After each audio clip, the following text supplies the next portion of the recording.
Des livres, de la musique, des spectacles, les entrevues de Musicbox avec Gérard Quentin. Musicbox.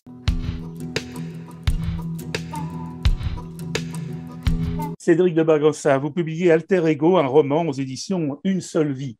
Je dirais que le titre, l'histoire et l'éditeur, ça correspond bien.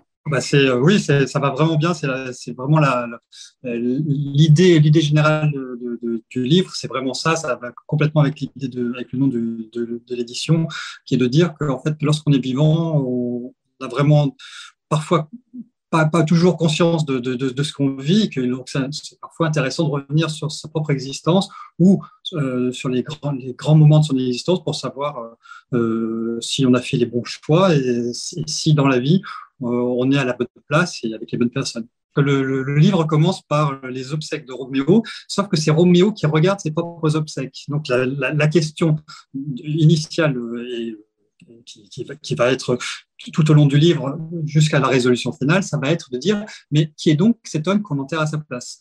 Parce que Roméo est bien vivant, l'homme qu'on enterre est lui-même, et les gens qui sont autour de son cercueil sont sa femme et ses filles. Donc la question est de dire est-ce qu'on est dans un livre, est-ce que c'est quelqu'un qui est fou, quelqu'un qui est dans un monde un petit peu parallèle, comme ça. Et donc en fait l'idée c'est qu'on ne saura jamais jusqu'à la fin de savoir quelle est la réalité. Mais pour moi c'est le départ d'une grande aventure, c'est que Roméo va essayer de comprendre qui est cet homme qu'on enterre à sa place. Est-ce que c'est vraiment lui? Est-ce que c'est un double de lui-même qui a vécu sa propre vie alors que lui vivait autre chose à ce moment-là? Donc tout ça, et donc Roméo va décider de partir dans une quête de découvrir qui est cet homme qu'on en parle. Et donc ça va être le moyen pour lui de retourner dans son passé, dans ses passés, parce que il y aura un double, voire plusieurs doubles à l'intérieur du récit, et de comprendre un petit peu, de retourner dans son passé, dans ses histoires d'amour, et d'interroger les choix qu'il a fait, les choix qu'il n'a pas fait, et de comprendre en fait qui il est vraiment. Le mort côtoie les vivants sans qu'il y ait de relation entre eux. Alors que là, il y a une vraie relation. C'est l'idée. C'est-à-dire que l'idée, c'est d'être toujours sur la ligne de crête entre où est-ce qu'on se situe. Est-ce que c'est un roman de science-fiction? Est-ce que c'est un roman complètement sur la réalité? Est-ce que Roméo est réel? Est-ce qu'il est fou? Est-ce qu'il invente ces différentes réalités? Et l'idée, c'est à chaque chapitre de un peu perdre le lecteur pour finalement qu'il se retrouve à la fin et comprenne un petit peu les enjeux après avoir vécu tout le cheminement de Roméo et des personnages qu'il va rencontrer en explorant son passé. Il va interroger les rencontres amoureuses qu'il a faites, donc les choix de vie, et somme toute un peu universel. Tout le monde fait ça, je pense, à un moment ou à un autre, à des carrefours de vie. On se pose la question de qu'est-ce qui serait passé dans la vie si on avait fait un autre choix, si on avait pris à droite plutôt qu'à gauche une direction. Et en fait, l'idée étant vraiment pour Roméo de se découvrir à la fin du livre, de savoir vraiment qui il est. Personne n'est revenu pour raconter ce qui se passe après la mort. S'il y a les morts les expériences de mort imminente, et des gens qui sont revenus, qui racontent. Après, ça reste de la croyance, effectivement. Et l'idée, pour moi, c'était vraiment un ressort dramaturgique, c'était de pouvoir, parce que le concept de double, c'est quelque chose qui, dans la littérature, dans le cinéma, existe depuis très longtemps, a fait des chefs-d'œuvre, mais ça permet surtout de pouvoir faire un petit pas de côté sur le personnage principal et qu'il puisse se regarder sa propre existence de plusieurs manières. Après, savoir donc c'est pour ça que je crée un personnage qui s'appelle Grimm, qui est un parleur. Un parleur, a priori, j'ai pas l'impression, c'est le fruit de mon imagination. C'est quelqu'un qui vient parler aux morts au moment où ils viennent d'être enterrés pour les aider à passer dans l'au-delà. Donc ça, le personnage existe, croit à une vie après la mort. Ça, moi, je suis pas du tout persuadé que ça existe, mais ça permet au fur et à mesure de mon récit, de créer déjà une vraie relation avec ce personnage entre Roméo et Grimm, qui vont créer une amitié assez indestructible et assez importante, Grimm étant un personnage assez truculent, et surtout de s'interroger sur, effectivement, quand on parle de la mort et de ce qui se passe après, finalement, je parle beaucoup plus de la vie, de la vie des vivants, de ceux qui sont là, alors bien avant le moment fatidique. Alors, ce Grimm, Grégoire, c'est un personnage étonnant, mais c'est presque un personnage mythologique, parce que dans la mythologie, je pense aux Égyptiens, il y avait un passeur de la vie à la mort. Moi, ce qui m'intéresse vraiment, c'est que ces personnages-là, tout d'un coup, se rencontrent, alors que c'est totalement improbable, que tout est improbable depuis le début, mais finalement, que très vite, que le lecteur puisse se dire, efface ce côté improbable pour se plonger dans l'histoire et surtout, comme dans n'importe quelle fiction, à un moment, croire à ce qu'on lui raconte.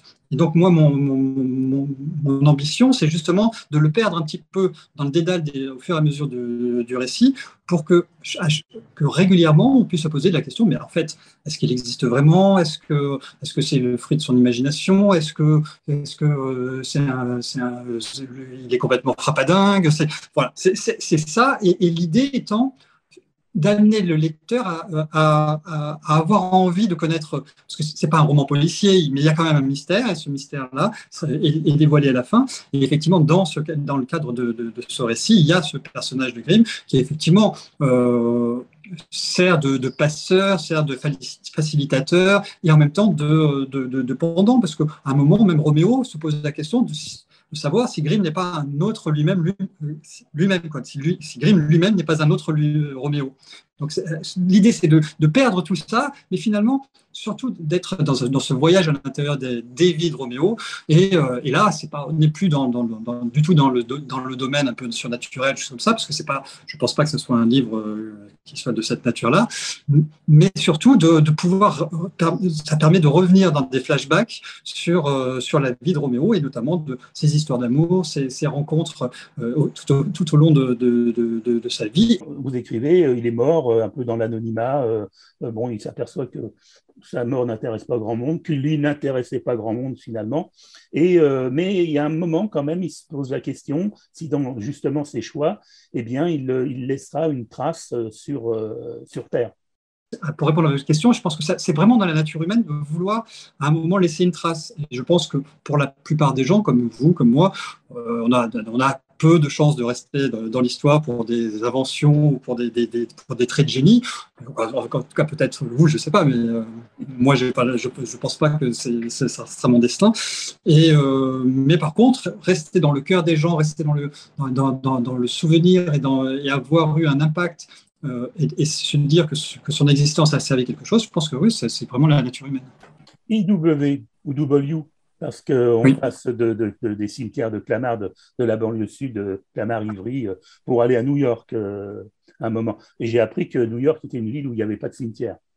Alors, j'ai appris ça aussi, parce que bon, j'ai pas mal marché dans New York, donc au bout d'un moment, c'est vrai qu'on se rend compte que c'est une ville qui ne dort jamais, effectivement, mais aussi où on ne meurt pas. C'est-à-dire que depuis, je crois que ça fait je crois qu'il y a eu 3 cimetières qui ont été rasés, qui datent du 19e siècle, et maintenant il reste quelques tombes autour je crois, d'une église, mais aujourd'hui, les New-Yorkais se font enterrer à des kilomètres et des kilomètres de New York, parce qu'en fait, il n'y a pas du tout dans la culture.